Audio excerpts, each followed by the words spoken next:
Ladies and gentlemen, today we stand at the edge of a fascinating frontier, where cutting-edge neuroscience meets our daily decisions, our habits, our focus, and ultimately our identity. Dr. Andrew Huberman, a Stanford neuroscientist and passionate educator, has spent his life unlocking the mysteries of the human brain. And one of the most empowering messages he brings is this: you can reclaim your brain. You can rewire it, reshape it, and harness it to build the life you want. Dr. Andrew Huberman, a leading neuroscientist and professor at Stanford University, has made it his mission to make neuroscience accessible and applicable to everyday life. At the core of his teachings is one transformative concept: neuroplasticity. This is the idea that the brain is not fixed or rigid, but is instead capable of change, growth, and adaptation throughout your entire life. Neuroplasticity means that the structure and function of your brain can be shaped by your experiences, your behaviors, and your choices, no matter your age. In other words, you are not stuck with the brain you were born with, nor are you doomed by past habits. You can quite literally rewire your brain. This understanding is both liberating and empowering. For decades, neuroscience operated under the assumption that the brain's development peaked in childhood and adolescence, and then slowly declined with age. The dominant belief was that once the brain matured, it became difficult, if not impossible, to form new neural pathways. However, with the advancement of brain imaging technologies and research into learning, memory, and recovery from injury, scientists like Dr. Huberman have shown that the adult brain retains an incredible capacity for change. This change can happen on the level of synapses, connections between neurons, circuits, networks of neurons, and even entire brain regions, depending on the inputs it receives. The practical implications of neuroplasticity are profound. It means that with focused effort, people can overcome mental blocks, break addictions, improve their emotional resilience, and even recover from trauma. But neuroplasticity isn't automatic. It doesn't happen just by wishing or by passively consuming information. It must be activated. According to Dr. Huberman, one of the most powerful ways to activate neuroplasticity is through focused, intense experiences followed by deep rest. When you engage deeply in learning something new or confronting a fear, and then give your brain adequate downtime like sleep or non-sleep deep rest, NSDR, your brain consolidates those changes and reinforces new wiring. One of the most misunderstood ideas about change is that it comes solely from thinking differently. But as Dr. Huberman points out, change does not begin with the brain simply reflecting on itself. It begins with behavior. Action is the signal that tells the brain something important is happening. For example, if you're trying to become more confident in social situations, reading about confidence isn't enough. You have to put yourself in situations that challenge your comfort zone. The feelings of discomfort paired with intentional breathing, focus, and repetition begin to forge new neural patterns. Over time, the unfamiliar becomes familiar, and the brain adapts to the new experience as if it were always part of your identity. In his lab, Dr. Huberman has studied how the visual system and stress response systems affect neuroplasticity. He's shown that what you see and how you pay attention can impact your ability to learn and change. For example, narrowing your visual focus during a task can increase the activation of the brain's alertness systems. This heightens attention and prepares the brain to absorb new information. On the flip side, widening your gaze and taking deep breaths can signal to the brain and body that you're safe, allowing you to calm down and prepare for rest or reflection. These tools, simple as they may seem, are powerful keys to activating neuroplasticity intentionally. Another important factor in reclaiming your brain is your relationship with dopamine. Dopamine is often misunderstood as a chemical of pleasure, but it's more accurately the molecule of motivation and drive. When you accomplish a task, learn something new, or experience success, your brain releases dopamine. But dopamine is not limitless. If you chase it constantly through short-term rewards like endless scrolling, junk food, or overstimulation, you can deplete your baseline levels and reduce your capacity for sustained focus and long-term satisfaction. Dr. Huberman emphasizes the importance of learning to self-regulate dopamine through effort-based rewards. This means feeling good not just when you achieve a result, but when you exert yourself toward a meaningful goal. That shift alone can radically change your brain's reward system and enhance neuroplasticity in a healthy way. Sleep plays a vital role in reinforcing all of these changes. During deep sleep, your brain undergoes a process of synaptic pruning and memory consolidation. Sleep pruning can improve almost every aspect of your life. Sleep pruning can promote intelligence, and it decides which neural connections to strengthen and which to weaken. If you don't get enough high-quality sleep, even the most focused efforts during the day won't translate into lasting change. Dr. Huberman recommends getting sunlight in the morning to regulate your circadian rhythm, avoiding screens late at night, and establishing consistent sleep-wake times. These behaviors support the brain's natural ability to recover, reorganize, and grow. Of course, neuroplasticity also works in reverse. Just as positive habits can strengthen healthy brain circuits, negative habits and chronic stress can reinforce unhelpful ones. This is why people often feel stuck in loops of anxiety, procrastination, or negative thinking. The brain learns to expect and replicate what it experiences often. The key then is to disrupt those loops with conscious, repeated intervention through meditation, breath control, focused movement, or therapy. Even small daily changes, when repeated over time, can result in large-scale transformations. What makes Dr. Huberman's approach so compelling is that it bridges the gap between scientific complexity and real-life application. He doesn't just share what the brain can do, he teaches you how to work with it. He shows that you don't need to be a neuroscientist to benefit from neuroscience. You just need to understand that the brain is plastic and that you can shape it with intention. The most powerful takeaway from all of this is that your past does not define your potential. Your brain is not hardwired for failure, distraction, or anxiety. It's wired for learning. It's wired for growth. And if you commit to understanding how it works, even at a basic level, you can begin to reclaim control of your thoughts, your habits, and your future. Neuroplasticity is not just a scientific term, it's a call to action, a reminder that change is always possible. The brain you build tomorrow begins with what you do today. So, as Dr. Huberman often says, you are not your thoughts, you are what you do consistently. And with that understanding, reclaiming your brain becomes not only possible, but inevitable. One of the central ideas Dr. Andrew Huberman shares in his work is that behavior is not just a reflection of your brain's wiring, it is also the most direct and powerful way to change that wiring. This flips a common belief on its head. Many people assume that in order to change how they act, they first need to change how they feel or think. In other words, they wait to feel confident before speaking up, wait to feel motivated before starting a project, or wait to feel calm before tackling a difficult conversation. But Dr. Huberman explains that it actually works the other way around. Action, especially deliberate, repeated behavior, is what tells the brain that something new and important is happening. The brain listens to what you do, not just what you intend. And that behavior can trigger a cascade of neurological changes that reshape how you think, feel, and respond to life. To understand this more deeply, consider the brain as an adaptive system. It is constantly evaluating your environment, your internal state, and your actions in order to decide what to prioritize.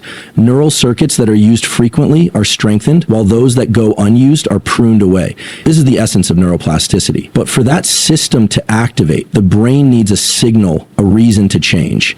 And that signal often comes from behavior, not thought. When you act, when you get up early and exercise even though you don't feel like it, when you start studying a new language, when you confront a fear, you are sending a loud and clear message to your nervous system, this matters. One of the clearest examples of this in Dr. Huberman's research involves stress and fear. When people experience anxiety or panic, their instinct is often to avoid the source of the stress. But avoidance teaches the brain that the source is a threat, reinforcing the fear response. In contrast, confronting the fear deliberately, even if only briefly, begins to teach the brain a new lesson, that you can handle the situation and that the danger is not as absolute as it seemed. Over time, that repeated behavior leads to changes in the brain's threat detection systems, including the amygdala and prefrontal cortex.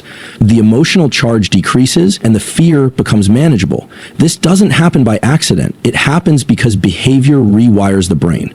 This idea extends to focus, motivation, and discipline. Many people struggle with attention in a world full of distractions. They want to be more focused, but feel like they lack the internal drive to get started. Dr. Huberman teaches that focus is a trainable skill, and the way to train it is through controlled behavior, by setting small, focused intervals. Say 90 minutes of deep work with no interruptions.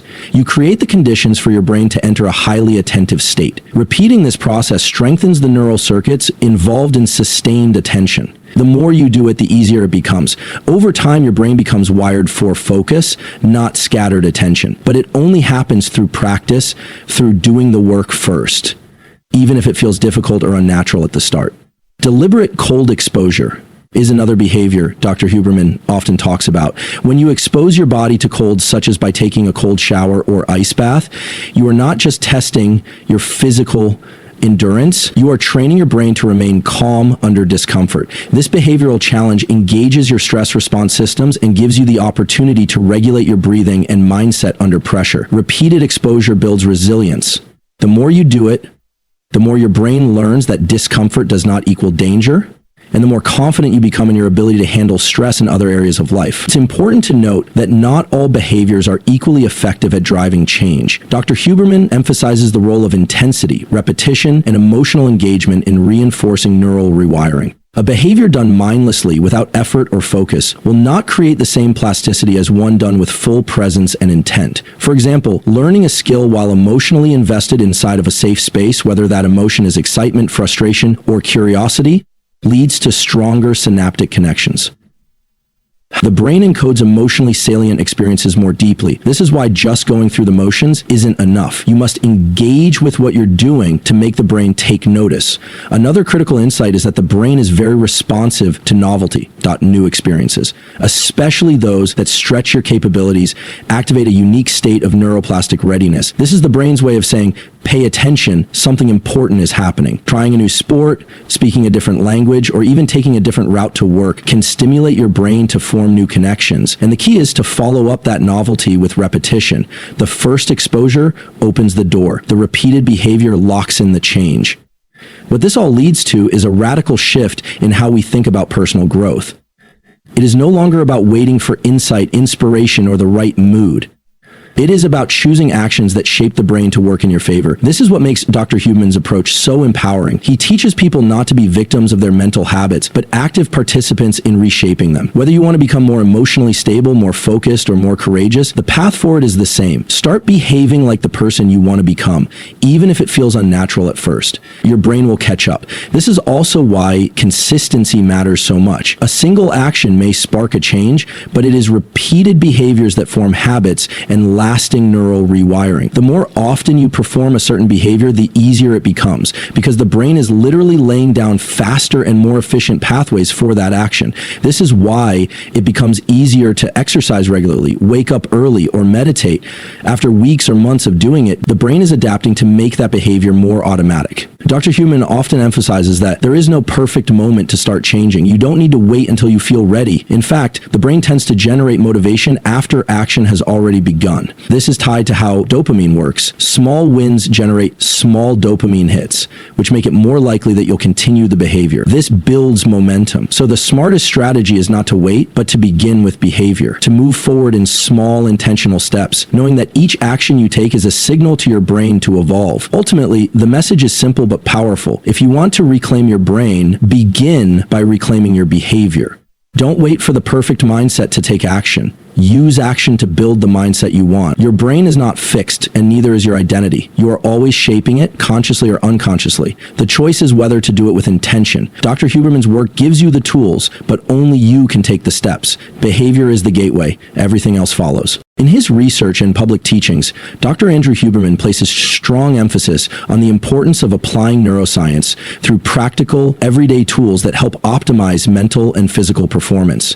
These tools are not abstract or theoretical. They are actionable steps grounded in biology, and they can be integrated into daily life to bring about measurable changes in the way the brain functions. And this is what makes Dr. Huberman's work so accessible and impactful. He bridges the gap between complex science and simple, effective habits. By consistently using these tools, you can reclaim control over your brain's energy, focus, and emotional stability, and create an internal environment that supports long-term growth and well-being. One of the most effective and immediate tools Dr. Huberman recommends is early morning sunlight exposure. He explains that getting sunlight into your eyes within the first 30 to 60 minutes after waking helps regulate your circadian rhythm, your brain's internal clock. When sunlight hits the retina, it sends a powerful signal to a part of the brain called the superchiasmatic nucleus, SCN, which governs sleep-wake cycles, hormone release, body temperature, and alertness. This morning, light triggers a healthy cortisol spike, which which promotes wakefulness, and sets a timer for melatonin to be released roughly 16 hours later, helping you fall asleep more easily that night. The simple act of stepping outside in the morning, ideally without sunglasses and through natural light, can improve your sleep quality, mood, immune function, and cognitive performance. It's a foundational tool that aligns your brain and body with the natural rhythms of the day. Another critical area Dr. Huberman focuses on is the regulation of dopamine, the brain's primary reward and motivation molecule. While dopamine is often associated with pleasure, its true role is to motivate behavior toward goals. Many of the modern-day struggles with focus, motivation, and discipline are, at their core, issues of dopamine mismanagement. People become reliant on frequent, low-effort dopamine spikes from things like social media, junk food, or constant digital stimuli. Over time, this leads to a reduction in baseline dopamine levels, making it harder to feel motivated or enjoy delayed rewards. Dr. Huberman teaches a strategy called dopamine scheduling, which involves delaying gratification and spacing out high dopamine activities.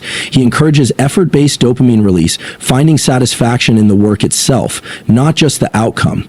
This reshapes the brain's reward system and builds resilience, patience, and long-term drive. Breathwork is another simple yet powerful tool that Dr. Huberman champions. The nervous system is tightly linked to our breathing patterns. When we are anxious or overwhelmed, our breath tends to become shallow and fast, reinforcing the stress response. On the other hand, deliberate control of the breath can send a signal of safety to the brain. Dr. Huberman describes specific patterns, such as the physiological sigh, a double inhale followed by a long exhale, which can rapidly reduce stress and return the body to a calm state. Just 1 or 2 cycles of this breath can activate the parasympathetic nervous system and help regulate emotional reactivity. Breathwork is accessible to everyone, requires no equipment, and works quickly. It is one of the fastest ways to change your brain state in real time. Another important practical tool is deliberate visual control. Dr. Huberman, as a visual neuroscientist, explains how eye position and gaze influence our mental state. When we are stressed or intensely focused, our gaze narrows. This is a biological response that enhances detail processing but can also increase tension. In contrast, when we look out into the distance or expand our visual field to take in the periphery, we trigger a relaxation response in the brain. If we take in a bit too much, it can make people feel obligated or heavy to bear, and that's because the brain is relaxing. This shift in vision tells the nervous system that we are safe, reducing stress and increasing creative thinking. Knowing how to switch between narrow and wide focus gives us control over our internal state. For example, after a long period of focused work, taking a break to look at the horizon or walk in nature can reset the brain and improve mood and performance. Dr. Huberman also advocates for ultradian rhythm. Work cycles typically 90-minute blocks of deep focused work, followed by 10 to 20 minutes of rest or low-effort activity. These cycles align with natural fluctuations in alertness and allow the brain to maximize productivity without burning out. During the 90-minute window, you engage in cognitively demanding tasks with minimal distractions.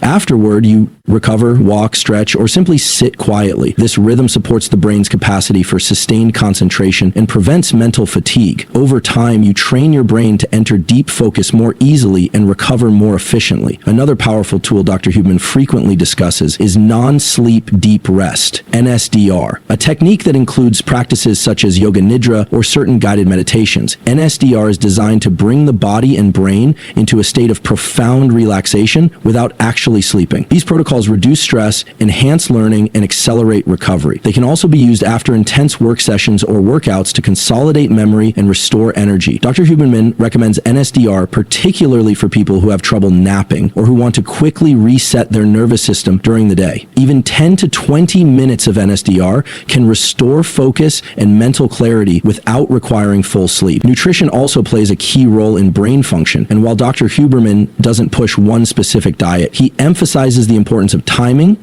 consistency, and nutrient quality. He discusses time-restricted feeding, eating within a consistent 8-10 hour window as a way to stabilize energy levels, improve metabolism, and support cognitive function. He also highlights the impact of blood sugar regulation on mood and attention. Eating meals with a balance of protein, fat, and fiber helps prevent energy crashes and maintain stable dopamine levels. In addition, certain nutrients like omega-3 fatty acids, magnesium, and B vitamins support brain health and plasticity. Exercise, too, is not just a physical practice, but a neurological tool. Dr. Huberman explains that physical movement increases levels of brain-directed neurotrophic factor, BDNF, a protein that supports the growth of new neurons and synapses, in particular cardiovascular exercise. Running, cycling, swimming has been shown to enhance memory, focus, and mood. Movement also increases the brain's capacity to handle stress and adapt to change. Even short walks can have a positive impact on mental health, especially when combined with exposure to natural light or green environments. Finally,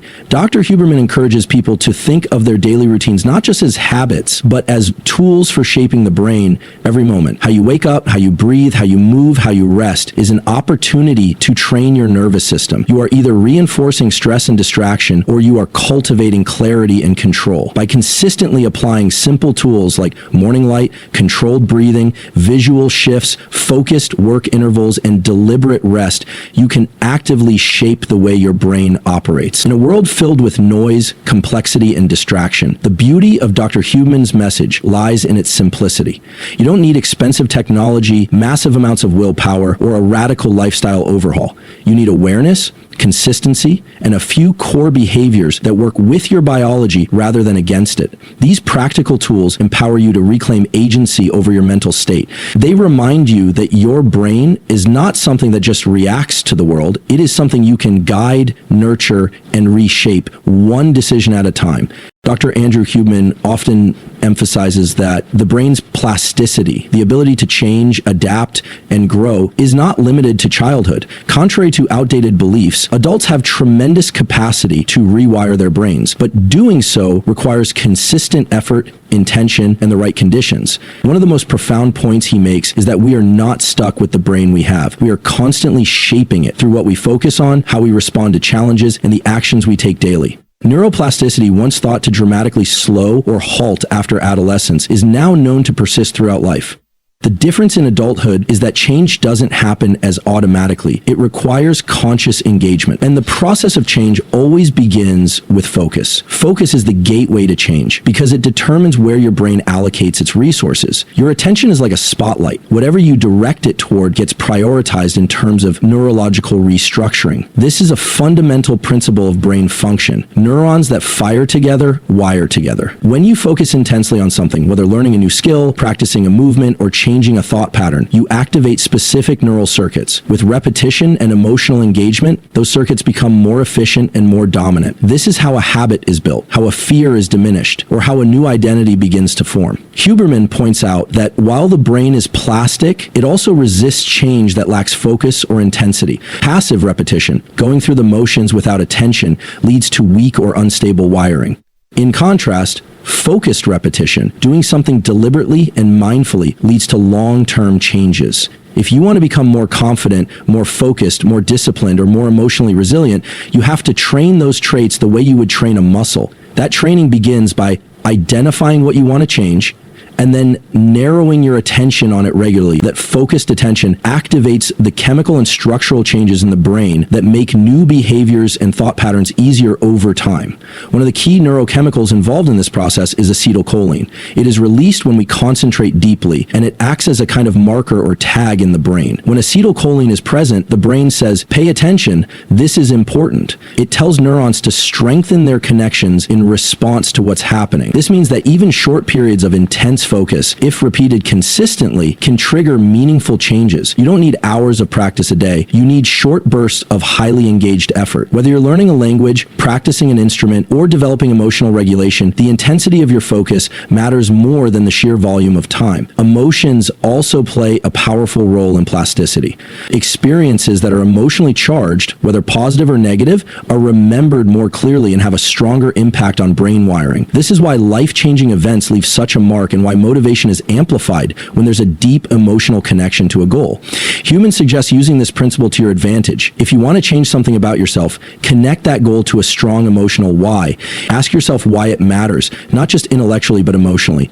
The brain learns best when learning is urgent, meaningful, and tied to survival, purpose, or identity. When you feel emotionally invested in the change you want, the brain prioritizes it and makes the learning stick. But even when you're emotionally engaged and highly focused, The brain needs time and rest to consolidate changes. Dr. Huberman often discusses the critical role of sleep in brain rewiring. Sleep is not just for recovery. It is the phase when the brain reorganizes and reinforces what was learned during the day. During deep sleep and REM sleep, neural connections are replayed, strengthened, and integrated. This is when short-term changes become long-term wiring. If you're not sleeping well, your brain can't consolidate the growth you're trying to achieve. So if you're working hard to change but not resting enough, you're undercutting your own efforts. Stress management is another factor that determines how well the brain can adapt. While acute stress can actually enhance learning and focus in the short term, especially when it is followed by recovery, chronic unregulated stress shuts down plasticity. When the brain perceives constant threat, it diverts resources away from growth and flexibility and into survival. This means that in order to support brain change, you need to create periods of safety, calm, and recovery in your life.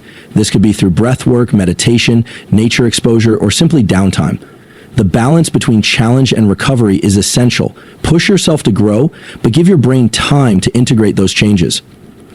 Dr. Huberman also speaks about self-directed plasticity. This refers to the idea that adults can consciously choose what they want to change and then create the conditions to make that change happen. This is in contrast to childhood, where plasticity is driven more by environment and less by intent.